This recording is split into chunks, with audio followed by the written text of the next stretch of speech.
Putin hates energy because he can't break Ukrainians in other way. Foreign allies don't want to be involved in the war, and how Russia reports naval drone attack on port in Tuapse. The latest news next. Ukrainian President Volodymyr Zelenskyy explained why Kremlin dictator Vladimir Putin orders strikes on Ukrainians' energy infrastructure, saying it's because Putin has no other way to try to break Ukrainian society, The Guardian reports. During the interview, just as Zelenskyy sat down to speak with the journalist, the lights went out in the Mariinsky Palace. Moments later, power returned as a backup generator kicked in. These are our living conditions. It's normal. We have fluctuations with electricity in Kyiv, like everywhere else.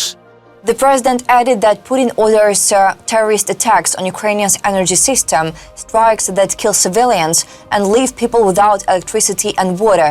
He can't create tension within our society in any other way, Zelenskyy explained. About massive attacks on Ukraine, this fall, Russia has once again launched large-scale attacks on Ukrainians' energy infrastructure. As a result, regions across the country have been facing renewed problems with electricity, water and heating. On the night of November 8th, the enemy carried out yet another combined strike on Ukraine. Due to the bombardment, emergency power outages were introduced in several regions.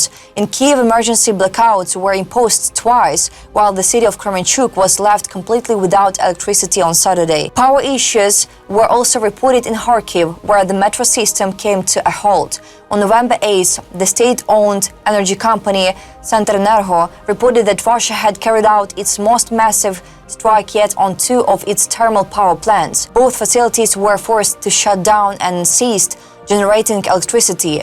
Additionally, on Sunday, it became known that the enemy attacked Ukrainians' first major biomass-fueled thermal power plant with 3 drones.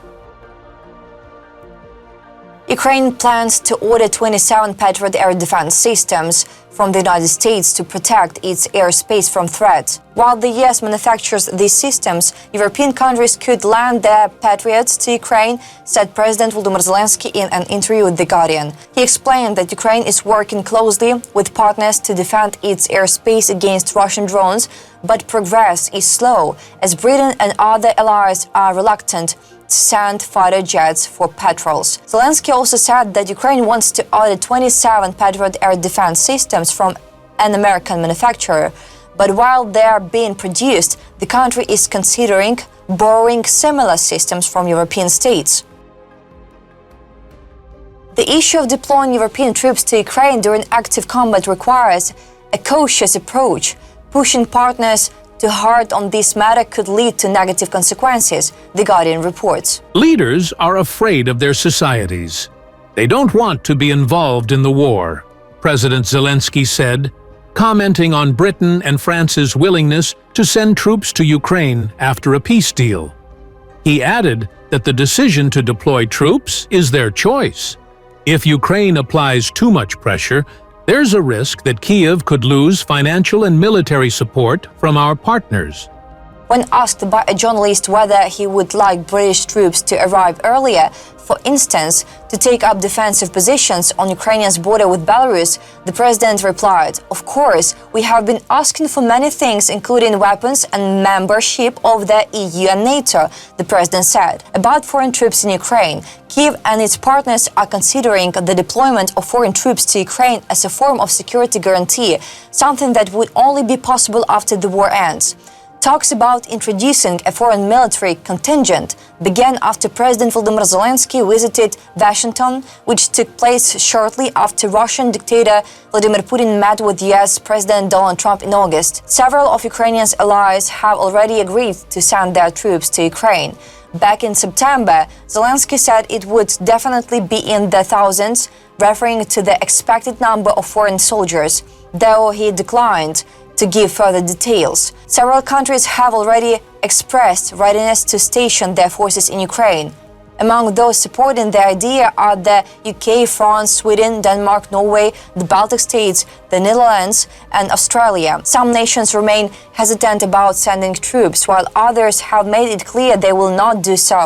The US, for example, is not prepared to deploy ground forces to Ukraine, a point recently reiterated by former NATO Secretary General Jens Stoltenberg.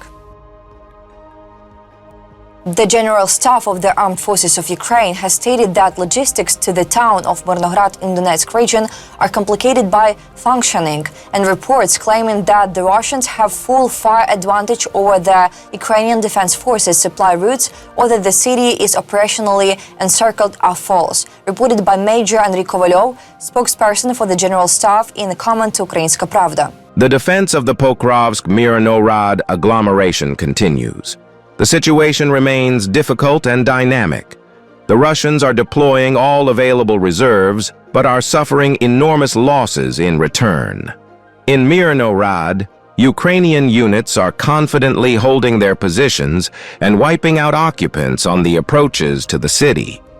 According to Kovalyov, logistics to Mirnograd are complicated but are being carried out. Claims that Russian forces have full fire advantage over the defense forces' supply routes or that the city is operationally encircled are not true. The units defending the city have recently received the necessary weapons and ammunition.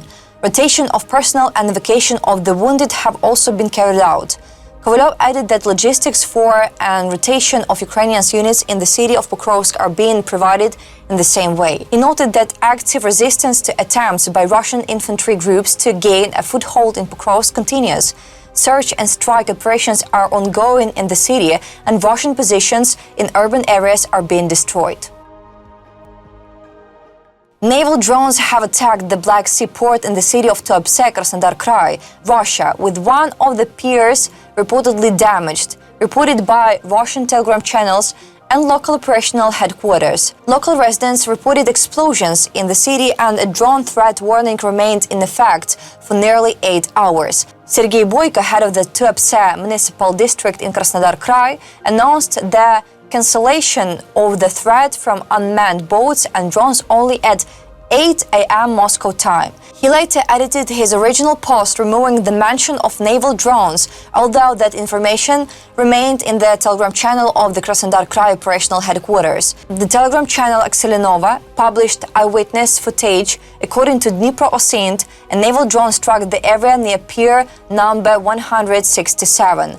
Russian officials have not commented on the consequences of the attack. The Russian Ministry of Defense claimed that 7 UAVs had been shot down over the Black Sea. That's all for today. Thanks for watching this video. Support Ukraine, like and subscribe.